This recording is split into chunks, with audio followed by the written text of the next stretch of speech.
My name is Emma Hartley, and I am 28 years old. The first thing my older sister said when I reached for the serving spoon was, "Don't fill your plate. You didn't pay for this." She said it loudly enough for every relative at my parents' party to hear. A few forks stopped in midair. My mother glanced at me, then smiled as though the insult were harmless. Real family comes first. I had spent 3 weeks arranging that dinner, approved every menu change, placed my own card on the reservation. Yet no one at the table knew, because I wanted the evening to feel like a gift, not a performance. Silence made me powerless. She leaned back with the satisfied expression she always wore when she thought she had put me in my place. I looked at the untouched food on my plate, then at the people waiting to see whether I would defend myself. For years, I had explained, forgiven, and paid without asking for credit. That night, I understood that another explanation would only give them a new chance to dismiss me. So I nodded, folded my napkin, put on my red coat, and walked out. In the lobby, I asked the manager to remove my payment authorization from the final bill. I was willing to lose the deposit, but I would not finance another minute of humiliation. Moments later, he carried the folio back to the table. Through the glass doors, I watched my sister's smile disappear as he said, "The woman in the red dress canceled the reservation payment and asked me to hand this to you." Their faces drained of color, but the bill was only the beginning. Before I tell you what happened after I walked out and what my family discovered when they opened that bill, tell me, what time is it where you are? Where are you watching from? And what is the weather like there? I'm curious to see how far this story will travel. 3 weeks earlier, my mother, Sarah, had called to say she wanted one simple dinner for her 60th birthday. In our family, simple never stayed simple for long. My father, Michael, suggested the Ocean View Room, a private dining space inside a coastal hotel where my parents had celebrated their anniversary years ago. My older sister, Chloe, immediately announced in the family group chat that she would handle the vision, then disappeared whenever the hotel asked for a deposit, menu selection, guest count, or signed agreement. I had recently received promotion at the architecture firm where I worked, and I decided to cover the dinner as my gift to Mom. I did not tell the family the amount. I only told Chloe that the reservation was secured and asked her to send me any dietary restrictions by Friday. She replied with a thumbs up, then posted, "Everything is taken care of. Mom deserves the best." Relatives thanked her. Mom sent 3 heart emojis. I stared at the screen longer than I should have, wondering why it still hurt to watch Chloe receive praise for work she had not done. This was not new. When I was 16, I designed the program for our grandparents' anniversary, and Chloe told everyone she had organized the event. At college graduation, she gave a toast about how she had guided me through school, although we had barely spoken that year. Whenever I corrected the record, Mom said I was being sensitive. Whenever I stayed quiet, Chloe treated my silence as permission. Why did I keep hoping generosity would make people fair? I wish I could say I had a noble answer. The truth was uglier. I still wanted my mother to look at me with the uncomplicated pride she gave Chloe. I wanted one family evening where no one compared us, corrected me, or turned my effort into evidence that I was trying too hard. So, I signed the contract, paid a $2,000 non-refundable room deposit, and authorized my card for the estimated balance after service. The original dinner package was just under $8,000. Then Chloe began making changes. She added a premium wine pairing, a seafood tower, custom floral arrangements, and 6 guests I had never met. Each time the event coordinator copied me on an email, Chloe wrote back first, "Approved. Emma knows." I called the coordinator, a calm man named David, and made it clear that no additional charge could be finalized without my written consent. He apologized and marked the file. I approved the flowers for Mom and rejected the rest. 2 days later, Chloe called me. "Why are you making this difficult?" she asked. Mom only turned 60 once. I reminded her that she was welcome to pay for upgrades herself. She laughed. "You always make money so awkward." That sentence told me everything. Chloe wanted the authority of a host without the cost of being one. Still, I kept the reservation. I chose a blue and silver cake because those were Mom's favorite colors, prepared a short slideshow of family photos, and arranged transportation for our grandparents. I even asked David not to announce who had paid. "I don't want a speech about me. This is for my mother." The night of the party, I arrived early wearing a red dress and matching coat. David reviewed the final estimate with me, $9,400, including service, tax, and the flowers I had approved. My card would be charged after dessert. I signed the updated authorization and slipped the copy into my purse. Chloe arrived 20 minutes later in white, kissed Mom on both cheeks, and began directing the photographer as if she owned the room. She moved place cards, complained that the centerpieces were too low, and told 2 relatives that she had worked tirelessly to create the evening. I heard her, but I said nothing. Part of me was saving the truth for later. Another part was still trying to protect Mom's birthday from becoming another battlefield. At dinner, Chloe took the seat beside Mom and placed me near the end of the table. When I quietly moved my place card back to the host seat David had assigned me, Chloe raised one eyebrow. "That's for whoever organized this." I met her gaze and asked, "Are you sure you want to make that the rule?" She smiled because she thought I was bluffing. I sat down anyway. For the first course, she talked over me. During the second, she accepted compliments about the venue. By the time the main dish arrived, she had rewritten the entire evening with herself at the center, and Mom was helping her do it. Then I reached for the serving spoon, and Chloe decided that taking credit was not enough. She needed to humiliate me, too. "Don't fill your plate. You didn't contribute a penny to this dinner." She did not whisper. She wanted an audience. The conversation around us collapsed into silence, and I felt the old family reflex take over. Everyone looked at me to see how gracefully I would absorb the insult. Mom smiled into her wine glass. "Chloe is only teasing. We should be grateful to the people who actually showed up for me." I had arrived before everyone. I had signed every document. I was sitting 2 seats away because Chloe had moved my place card. Yet Mom's words made me feel like an uninvited guest. I asked her calmly, "Who do you believe paid for tonight?" She looked surprised that I had answered at all. Chloe laughed before Mom could respond. "Please, you probably booked the room with Dad's hotel points and expect a parade." A cousin lowered his eyes. My aunt pretended to adjust her napkin. Dad studied the label on the wine bottle as though it contained instructions for escaping the table. I could have opened my purse and placed the contract beside Chloe's plate. I could have listed every call, every payment, every detail she had claimed as her own. But a question stopped me. If proof was the only language they respected, why was I still volunteering to pay for people who had already decided I was worthless? I set down the serving spoon. "You're right." Chloe blinked. She had expected an argument. I shouldn't eat food I didn't contribute to. Mom gave a relieved little laugh, believing I had surrendered. I folded my napkin carefully, placed it beside my empty plate, and stood. Chloe's smile widened. "Don't be dramatic." "I'm not," I said.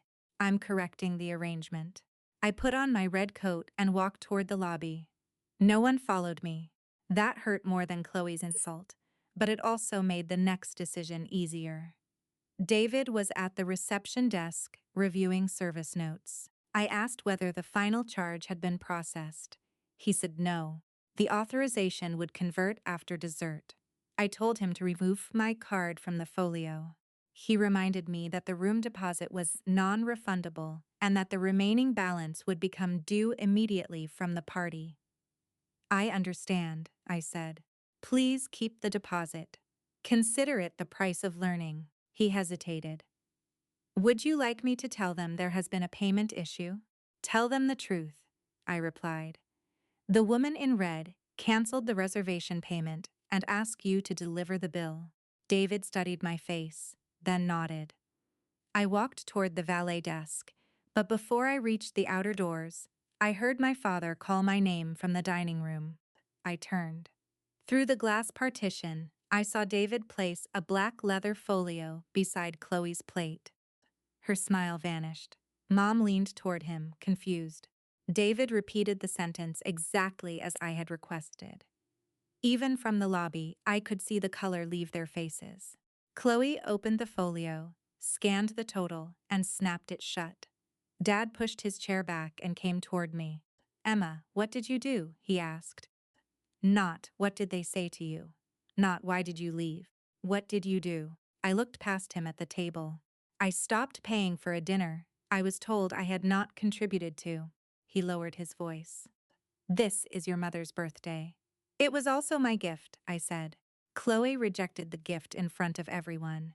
I'm respecting her decision. Behind him, Chloe stood and waved the bill. This is insane. She can't abandon us with this. David remained composed. The host removed her payment method before settlement. The outstanding balance is $9,486. Chloe stared at him. I'm the host. David opened his tablet. The contract, deposit receipt, menu approvals, and card authorization are all in Emma Hartley's name. A murmur moved around the table.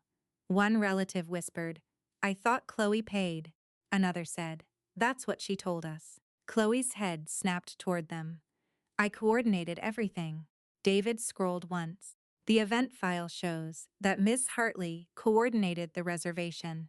It also shows several upgrade requests from your email that were denied because you were not financially authorized. Chloe's face turned red. Mom looked from David to me as if the room had shifted under her feet. Emma, come back inside. We can discuss this privately.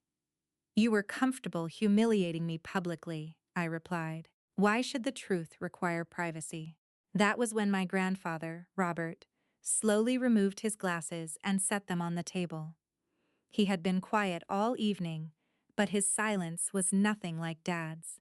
He was watching, measuring, remembering. Before anyone asks Emma for another thing, he said, Chloe should explain why she collected money from several of us for a dinner Emma already paid for. Chloe froze. I did too. I had known she was taking credit. I had not known she had taken contributions. Robert reached into his jacket and placed his phone beside the bill. On the screen was a message from Chloe.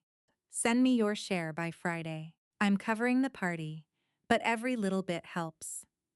Below it was a transfer receipt for $500. My aunt checked her own phone. Then my cousin did the same. Within seconds, 4 relatives had found payments totaling more than $2,000. The room was no longer looking at me. Every eye had turned toward Chloe. Chloe looked at the transfer receipts as if they had appeared by magic. That money was for extras. Flowers, transportation, tips, things Emma probably forgot.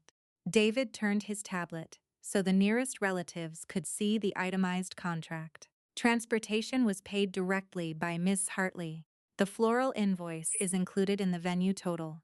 Gratuity is also included. My aunt asked Chloe where her $300 had gone. My cousin asked the same about his $200. Chloe's answers collided with each other. First, she said the money was still in her account. Then she said she had spent it on a surprise. Then she insisted everyone had misunderstood her message. Robert lifted one hand and the question stopped. There is nothing unclear about send me your share. You allowed this family to believe you financed the evening. You insulted the person who actually did, and you collected money on top of it. Chloe turned toward me with panic replacing arrogance. Emma set this up. She knew exactly how this would look. I almost admired the speed with which she tried to make my boundary into her conspiracy. I didn't know about the transfers, but I do know you told the hotel you were authorized to add charges. David nodded. There is one more matter. He opened an email chain and read the subject line, Birthday Presentation Revision. Chloe had contacted the venue that afternoon and requested a new cake plaque reading, with love from Chloe and the family. She had also asked the photographer to place her beside Mom for every formal picture and instructed the staff not to mention my name during the toast. The final line of her email said, Emma prefers to stay out of the spotlight. I felt something inside me go still. Chloe had not simply accepted mistaken praise. She had designed my disappearance. Mom read the email twice. You told me Emma didn't want to be involved. Chloe's mouth opened, but no answer came. Mom looked at me. Is that why you didn't give the birthday speech? Chloe told me you wanted her to do it, I said. She told me you thought I made events too much about myself. Mom's face tightened. Dad finally returned to the table, no longer able to hide behind a bottle label.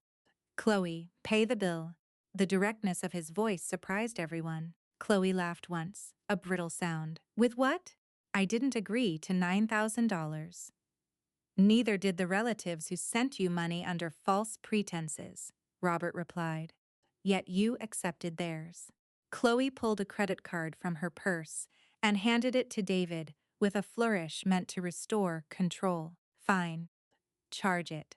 Then everyone can stop acting like I committed some unforgivable crime. David took the card to the terminal. We waited. The machine beeped. He tried again, then returned and quietly said the transaction had been declined. Chloe's face went from red to gray. She offered a second card. That one was declined too. No one laughed. Their silence was worse. It stripped away the image Chloe had spent years polishing, the successful daughter, the generous organizer, the person who always knew better. Mom looked devastated, but for once, she did not rush to protect her. You told me you had paid for the venue, she said. You let me thank you in front of everyone. Chloe's eyes filled, but her voice remained sharp. I was going to make it work. Emma always money.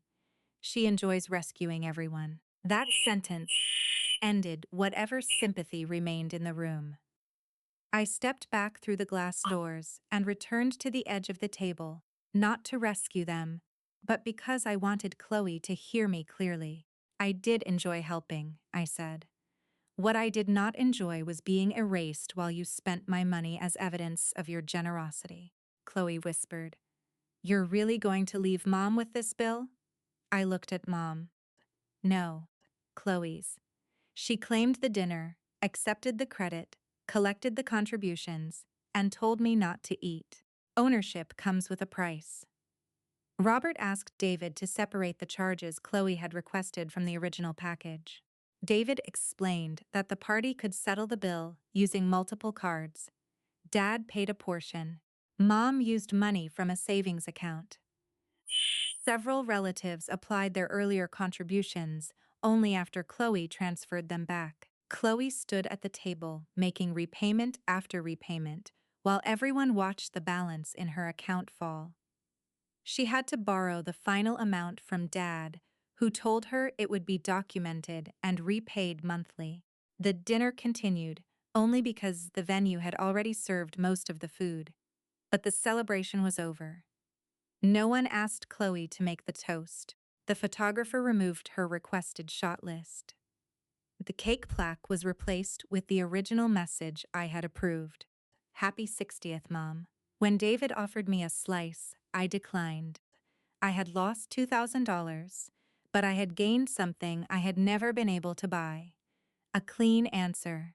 They had not failed to recognize my effort because I had explained it poorly. They had failed because my silence was convenient for them. As I left for the second time, Mom followed me into the lobby. Please don't let this destroy the family. I turned to her and asked the question I had avoided my entire life. Why is the family only considered destroyed when I stop accepting the damage? She had no answer. I went home alone, but for the first time, I did not feel abandoned. I felt finished. The messages began before I reached my apartment. Dad wrote, "Your mother is crying." Chloe wrote, "You humiliated me on purpose."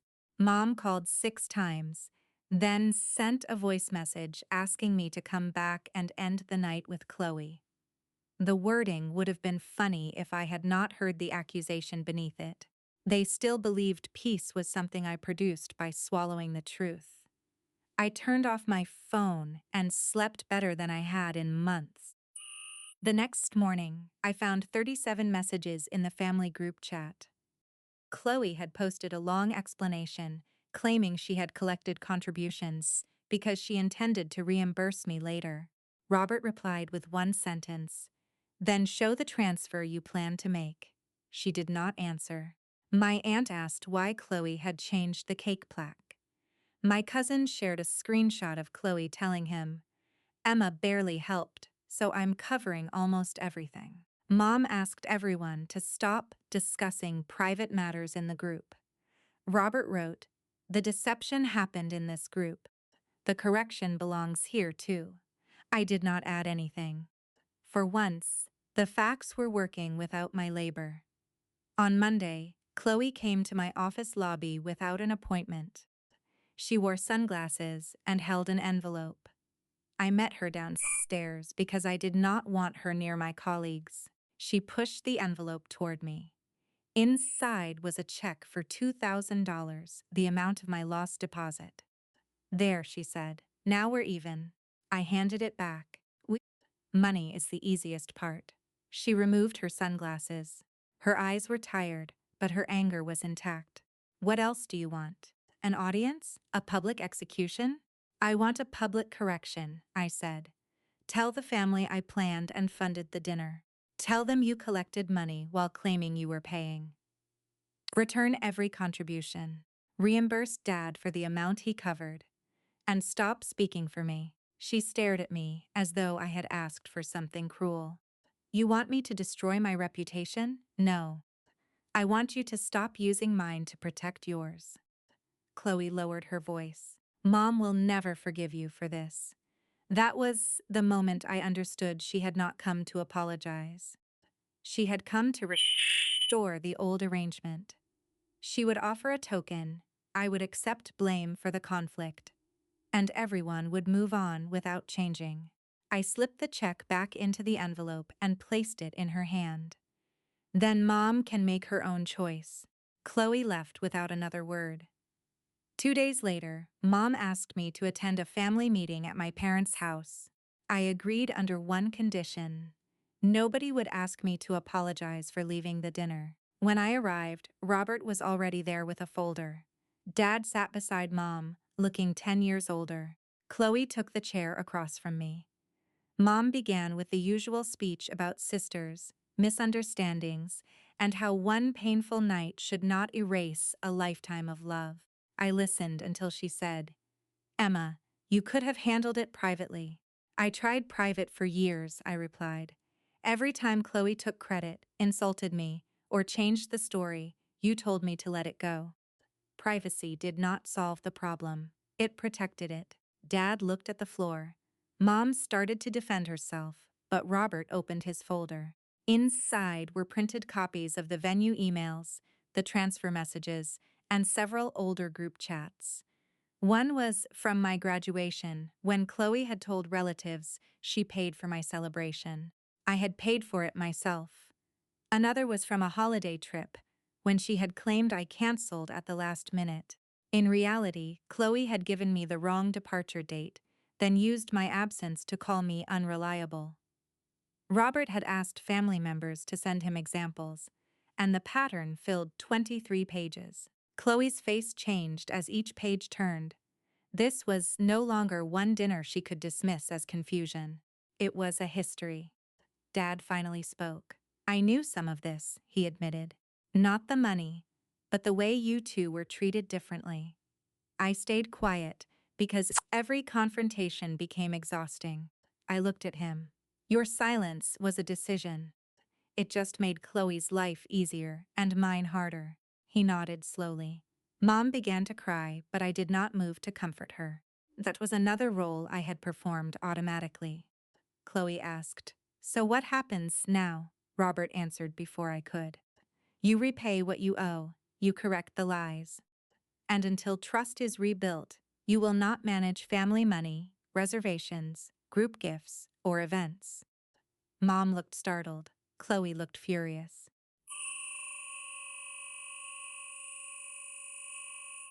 Losing that role hurt more than the declined cards. Dad agreed. Then Mom, after a long silence, agreed too. Chloe looked at me, waiting for me to soften the consequence. I did not. Revenge, I realized, was not the moment her card failed. It was the moment the family stopped asking me to protect her from the truth. Chloe waited 4 days before posting the correction. It was not graceful. She wrote that emotions had been high, communication had failed, and certain assumptions had been made about the party. Robert replied privately to her. Then she deleted the post and tried again. The second version was shorter and honest. Emma planned the dinner, paid the deposit, authorized the reservation, selected the menu, arranged transportation, and approved the decorations. I falsely allowed everyone to believe I was the host. I also collected contributions without telling her, and used her silence to make myself look generous. What I said at the table was cruel and untrue. I am returning the money and repaying what others covered. I read it twice, waiting for the familiar urge to reassure her. It never came. Relatives responded with restrained messages. Nobody attacked her, but nobody rushed to erase the consequences either. My aunt asked for repayment by Friday. My cousins said he needed space. Dad created a written schedule for the money Chloe owed him. Mom removed Chloe from the family event account and gave the records to an outside bookkeeper, something she should have done years earlier. The punishment was not dramatic, but it was complete. Chloe lost control of the story, the money, and the role that had made her feel untouchable. A week later, Mom came to my apartment alone. She carried the blue and silver birthday cake topper David had saved after the dinner. She set it on my kitchen counter and said, "I owe you an apology without asking you to make me feel better." That was the first promising sentence she had spoken. She admitted that she had favored Chloe because Chloe demanded attention, while I seemed capable of taking care of myself. "You made competence look easy," she said. "I treated that as permission to give you less." I told her competence was not the absence of need. I had needed her to defend me. I had needed her to ask one question before believing Chloe. I had needed her not to smile when I was humiliated. Mom cried quietly. This time, I handed her a tissue, but I did not tell her everything was fine. "I love you," I said. "That does not mean we return to normal." Normal is what hurt me. We agreed to meet once a week for coffee and to stop using family gatherings as a shortcut for real repair. Dad called separately and apologized for treating avoidance as neutrality. I told him the same thing I had told him at the hotel. Silence chooses a side when only one person benefits from it. He began attending counseling with Mom, which mattered more to me than any speech. Chloe did not contact me for nearly a month. During that silence, I received an email from David at the hotel. He attached a final document I had never seen, a proposed toast Chloe had sent to the event staff. In it, she planned to thank Mom for teaching her that the people who truly contribute never need recognition, then announced that she had personally saved the party after I became too busy with work. The cruelty was deliberate, polished, and scheduled between the main course and cake. I forwarded the document to Robert, Mom, and Dad with no commentary. Mom called Chloe immediately. I did not hear the conversation, but I learned later that Mom canceled a planned weekend trip with her and told her they would not resume their usual closeness until Chloe addressed the pattern honestly. That was the loss Chloe had feared most. She was no longer the protected daughter whose motives were automatically trusted. When Chloe finally asked to meet, we chose a public cafe. She arrived without an envelope, an excuse, or sunglasses. I read the toast again, she said. I don't recognize the person who wrote it. I do, I replied. I have known her for years. She winced, but she did not argue. She admitted that my promotion had triggered something in her. She had been struggling financially and had built her identity around being the impressive one. Instead of admitting fear, she tried to reduce me. I thought if everyone saw you as selfish, I would still look valuable. I asked whether she was sorry for hurting me or sorry the plan failed. She took a long time to answer. Both. It was not the perfect answer, but it was honest. I told her I was not ready to forgive her and might never trust her with money or my reputation again. She nodded. What can I do? Change when nobody is watching, I said, and stop expecting access to me as proof that you changed. We left separately. There was no hug, no music, and no instant healing. That made the moment more real than every family promise we had made before. 6 months later, Mom invited me to a small family dinner at the same hotel. My first instinct was to refuse. Then she sent the reservation confirmation, the paid receipt, and a guest list with no surprises. You do not need to organize anything, her message said. You only need to decide whether you want to come. That distinction mattered. I accepted. When I arrived, Chloe was already seated, but she had not touched the place cards, the menu, or the photographer's schedule because there was no photographer. The dinner was simple, fully paid, and intentionally ordinary. Mom had arranged it herself with Dad. Robert sat at the head of the table, watching everyone with the faint smile of a man who knew progress was less impressive than performance, but far more valuable. Chloe greeted me politely. She did not attempt a dramatic apology. Over the previous months, she had repaid every relative and completed 3 payments to Dad. She had also stopped managing family events and begun meeting with a therapist. I knew these things because Mom occasionally mentioned them, not because Chloe used them to bargain for forgiveness. That difference mattered too.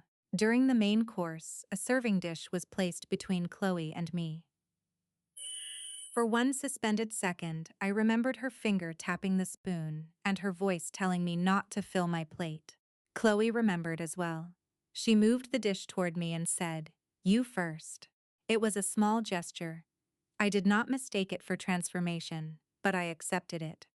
I filled my plate without apology. Later, Mom stood to make a toast.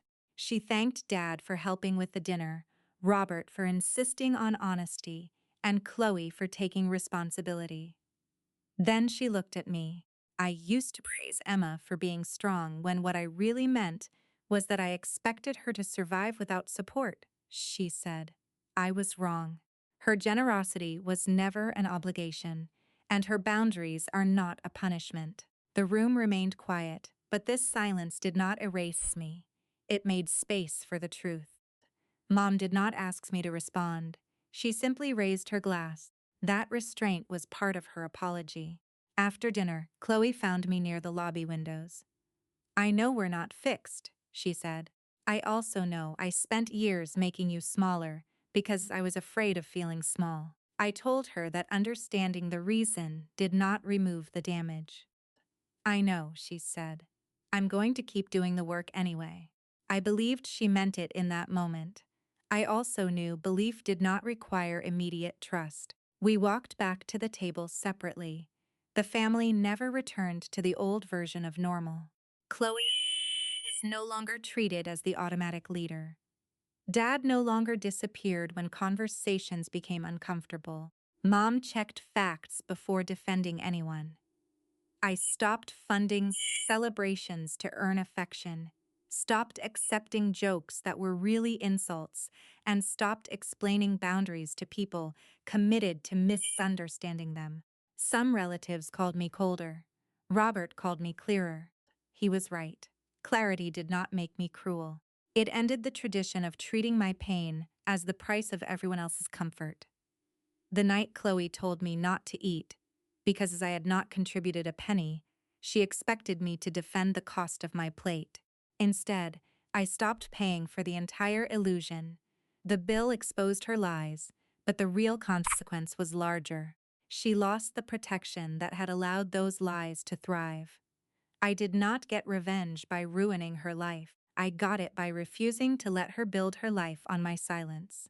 Forgiveness, if it came, would be earned slowly and privately. Respect came first. And every time I remember walking out in that red coat, I no longer think about the money I lost. I think about the part of myself I finally stopped giving away.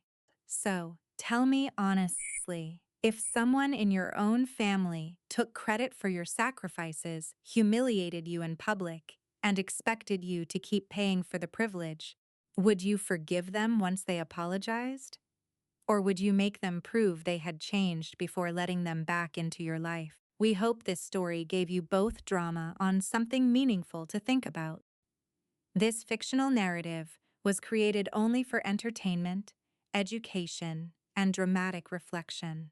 We hope it reminds you that when someone takes your presence for granted, your absence may become the lesson they never expected.